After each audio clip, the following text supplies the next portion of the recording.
So my presentation is going to be about characterizing collaboration. So a proposal for measuring citizen government collaboration in the production of eServices. So the way we are going to do is, first I will try to provide some context, and then I will try to present you the basic of this proposal for characterization. So the question, there was a question that were prepared for this workshop. The one that we are trying to answer is this: how can we effectively spread and better communicate best practices and cases? And as I always do, I will start by questioning this question. So I think before we can speak about spreading best practices, we also need to identify them, because at this moment this is one of the problems that we are facing. And on the second thing is that also before speaking about best practices, in this field probably we can only speak about good practices. Yeah, so it's too early to talk about the very best. And I have prepared one history about one European project that I was investigating, but I will jump to the conclusions to save a little bit of time. So because actually I think we are all aware that many of the things that are presented not as best practice, but in some cases as state of the art, in reality, when you look at the details of how things were done, how the project was run, etc., and there are many, many cases, what they are is bad practice. So we do not need to concentrate only to talk about good practice. It can be also very useful to speak about bad practice, to know what to do and what to avoid. Okay? So, what are collaborative services? This is a question that, well, the research that Katarzyna were doing, so provided this proposal as public services that get better the more people use them. We have been discussing a lot. This is one part, because in this view, it's so important that the service is collaborative. But as Francesco was mentioning, it is also important how the service is done. So how it is designed, how it is developed, how is it put into operation, and also if it is used, the feedback of the users collaboratively. So it is like a cyclus where collaboration is all around.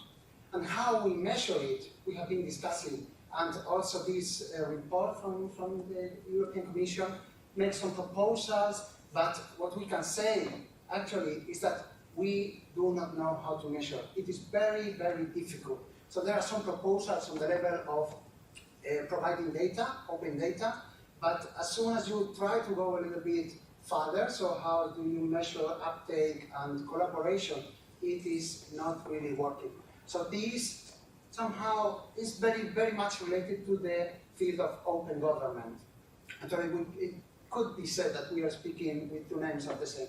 As probably you know the story of open government. It's something, it's not a new concept. Since 40 years it has been used to allow citizens to have more access to the data and workings of public administrations. But in the last years, actually, since the first day in the office of Obama, he presented this famous memorandum on transparency and open government. And there he was saying governments should be transparent. And what is more, he was saying governments should be participatory. And also, so it was just one-page document. And he was saying, and they must be collaboratory. And then the craziness started somehow. So for sure he was using it to run the programs of his administrations, who were kind of successful, but it happened, so it started the trend. And it is incredible how, well, yeah, it could look like it was like that he was saying this free. So there has been a lot of research, books, proposals for implementation models of open government, academic writings, projects, some quite developed, the open government partnership. So a lot of things have been happening, and all of them, most of them have been repeating this: open government is transparency, participation and collaboration.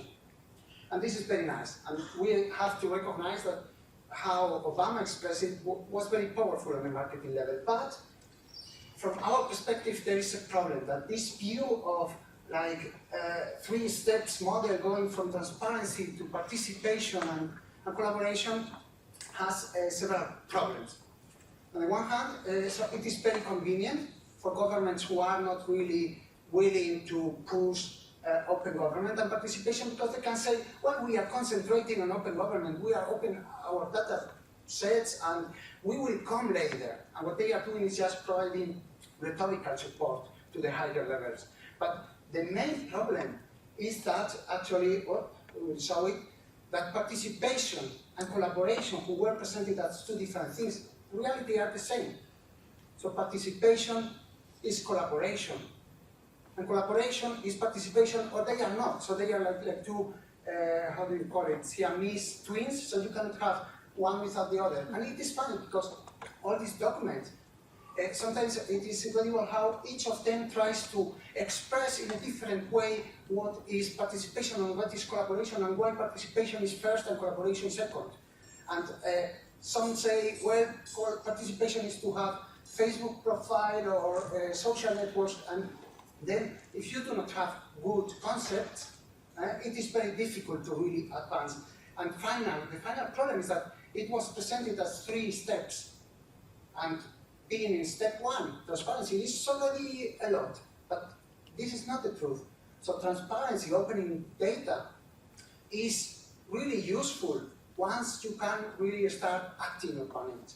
So transparency as such is not adding value, or less value. When it is really powerful is when it can be used either to support accountability or to support what we call collaborative participation.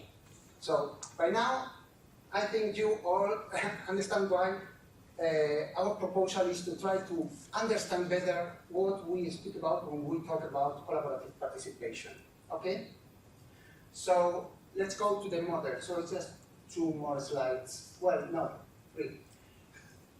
It is not that we do not know what is participation because we haven't tried. So participation is very big subject and very complex. There are a lot of details, and there have been so many different models proposed.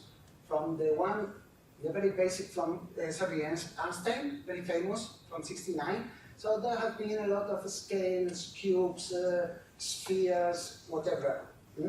The problem of these models is that either they are too simple, and then they just give a nice idea, or they are too complex, and they cannot be used. And what happens at the end is that we have no way to really measure characterization. You have 1,000 models, so which one do you use? So what we have tried, and this is what we are going to present, and this is in beta modules, is we have tried to extract several very important dimensions of participation. We have tried to make them a good classification, in the sense that we are not putting together things that are separated, or the contrary, that we have tried to be exhaustive. So, and we have identified several dimensions.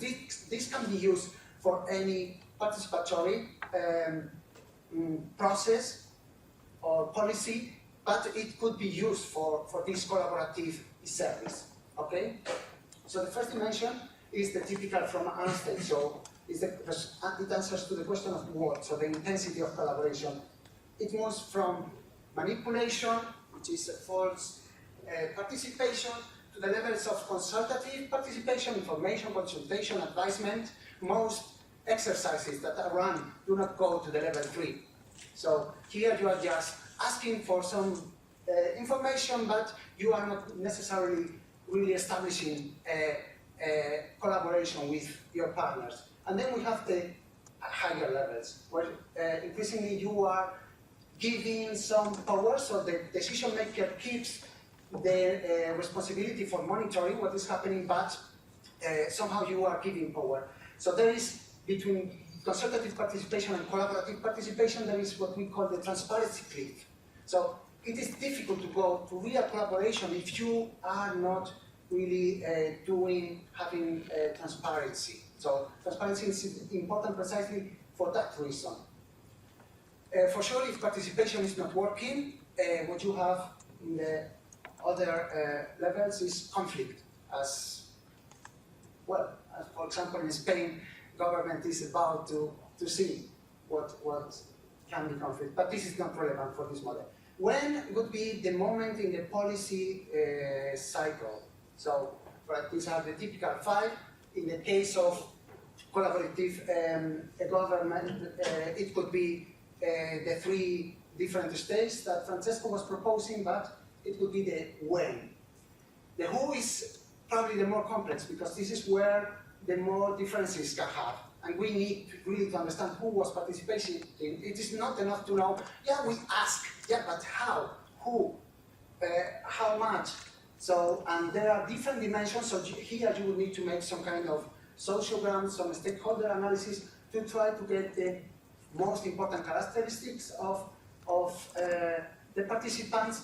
And finally, not finally, this is at the 4th, would be the where, so what kind of institutionalization. So it is not the same if it is something that just happens once, because it is convenient for the decision maker, or if it is something that is happening continuously, periodic, or even that it is institutionalized, and you have already some kind of organic institutions where you are running this kind of participation, okay? And finally, we add as very important, if the participation includes deliberation, so that means a special kind of dialogue where you are trying to solve problems, where you are paying attention to what the other is saying, where you are really trying to find solutions. So this is, for example, what is not happening in the parliament of my country, at least. Usually there is just votes and everything is decided before anybody decides to speak. And the level of transparency is also conditioning very much. So this would be like a set of important dimensions that need to be taken into account. So it is a lot. What the next slide is going to do is to try to show these all dimensions together, so that in a way that you can not just read the numbers. So Spain has 35 points in transparency. What does it mean? So this way, you can have the whole depth to just look and get an idea, and then be able to go to the details. So the first dimension, so these are the ones we were presenting. So it could be this kind of star, depending on how many faces you would have difference.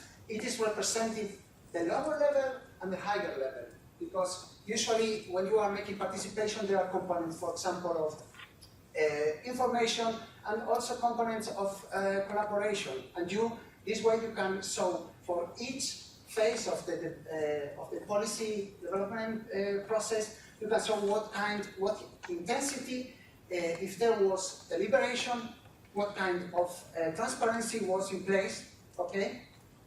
And also you can show for each of these levels what kind of institutionalization was happening. So this is shown at the very end of the lines of the star, you see? And this way you can, having a look, try to understand what was happening, okay? And finally, regarding the stakeholders, you could make it differently for each of these phases, but in this case we are just showing one. So we have differentiated between political actors, civil society actors, corporate actors, and others, and you are showing how many are really affected.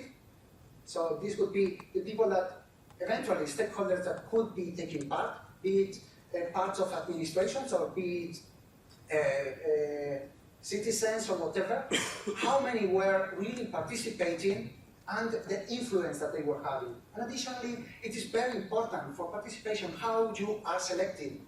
So are you just bringing the people who are your friends, or are you really trying to have a representative? You are making some kind of random extraction, or you are trying to be inclusive, so you are trying to get people who normally would not participate to be there. So altogether, it allows you to, on the one hand, analyze what kind of participation, what kind of collaboration you had. On the second hand, you can also compare So for example, what is displayed is one example of participatory budgeting of Brazil. So it is supposed to be the most participatory experience. But if you look what is displayed there are a lot of manipulation in all the different phases. In some of them, there is more deliberation, less, and you can really get an idea if this is false participation or real participation. And finally, you can use it also to evaluate. So I am sure that many of the projects that the European Union has been running on participation, for example, if the proposals had been mapped into this kind of tools, most of them, they would have realized, well, we are not going from the level of consultation, there is no deliberation, there is no transparency, stakeholders involved are not really representative, so it could have been a good analysis to say, this is not worth funding. So this is the proposal trying to go into something that is very complex, participation, but I think it can be a balance between going deep and having the possibility to see everything together. Yeah, that was it. Thank you very much. Thank you very much, Pedro. That was extremely interesting. I think that's a very interesting model that you have presented. It covers, it gives, first of all, it gives an idea of the breadth of the topic we're dealing with, the overlaps with participation, with openness, so on. And I think you have given a very good analysis. It's very interesting.